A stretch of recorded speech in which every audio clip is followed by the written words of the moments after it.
घर से भागने का बड़ा फैसला कर लिया था।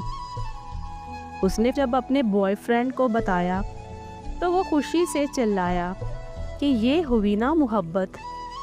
घर से भागने के लिए पिछली रात का वक्त तय पा गया। वो चुपके से अपने चंद ज़रूरी कपड़े और अपनी छोटी मोटी चीज़ें बैग में पैक करके मुकर्रर वक्त का बेचैनी से इंतज़ार करने लगी। इसी दौरान उसके बॉयफ्रेंड की कॉल आ गई और वो कहने लगा, माँ ने कोई जेवर वगैरह भी बनाया होगा, वो भी साथ ले लेना, मुश्किल वक्त में काम आएगा।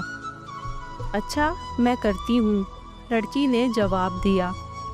उसे पता था कि उसकी माँ ने उसके लिए सोने के जेवर बनवा रखे थे।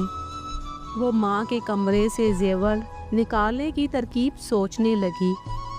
वक्त बहुत कम था। जैसे ही वो अपने माँ के कमरे की तरफ बढ़ी, माँ कमरे का दरवाज़ा खोलकर बाहर आ गई। एक लम्हे के लिए वो माँ को सामने देखकर सकते में आ गई।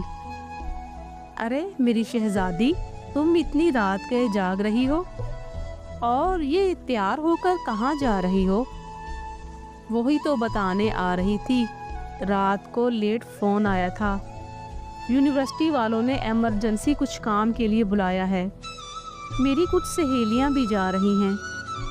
उसने खुद को संभालते हुए झूठ कर दिया। अच्छा, तुम ऐसा करो कि मेरे कमरे में बैठो, मैं तुम्हारे लिए कुछ बना कर लाती हूँ, माँ ने कहा और किचन में चली गई। वो फ़ौरन माँ के कमरे में दाखिल हो गई। उसने जल्दी से अलमारी का दरवाज़ा खोला और सबसे पहले उसकी नज़र अपने लिए बने लाल रंग के लहंगे पर पड़ी जो उसकी माँ ने उसकी शादी के लिए उसकी पसंद से बनाया था। माँ अक्सर कहा करती थी, मेरी बेटी इसे पहनकर दुल्हन बनेगी तो शहजादी लगेगी। एक से बढ़ के एक खूबसूरत सूट, कीमती बिस्तर और न जाने क्या क्या। कुछ चीज़ें तो ऐसी थी जो माँ ने चोरी छुपे बना रखी थी, जिनका इल्म भी उसे आज हुआ। चीज़ों को देखते हुए आखिरकार उसने जेवर ढूंढ निकाले, लेकिन उसका दिल और दिमाग चकरा के रह गया। जेवर उसे उठाए नहीं जा रहे थे। उसने कमरे में नज़रें दौड़ाई तो देखा हर तरफ माँ की मोहब्बतों की झलकियाँ थीं। एक माँ के कमरे में दुल्हन के कमरे का मुकम्मल सामान मौजूद था। ज़मीर ने उसे झंझोड़ा और वो सोचों में गुम हो गई। माँ की कोख से जन्म लेने से लेकर अब तक माँ बाप ने मेरे लिए क्या कुछ नहीं किया। मैं अगले घर का सामान तक बना दिया और मैं बेवफाई करने जा रही हूँ। माँ बाप को मार कर खुद मरने जा रही हूँ। मोहब्बत का समंदर घर में है और मैं मोहब्बत का एक छोटा सा दरिया पार करने जा रही हूँ। उसकी आंखें भर आई और उसे अपनी हमाकतों पर खूब रोना आया। इसी दौरान माँ आ गई। ये लो मेरी शहजादी, अपना पसंदीदा पराठा खाओ। इतना सफ़र है यूनिवर्सिटी का, मेरी शहजादी को भूख लग जाएगी।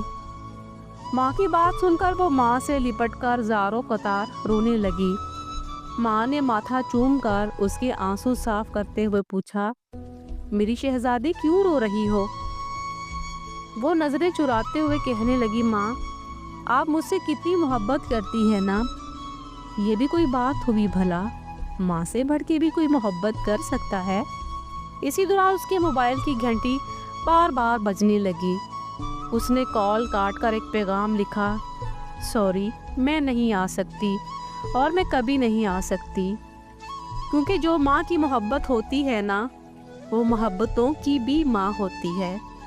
अल्लाह पाक हर बेटी का नसीब अच्छा करे और सब पर उनके वालिदैन का साया हमेशा सलामत रखे, आमीन।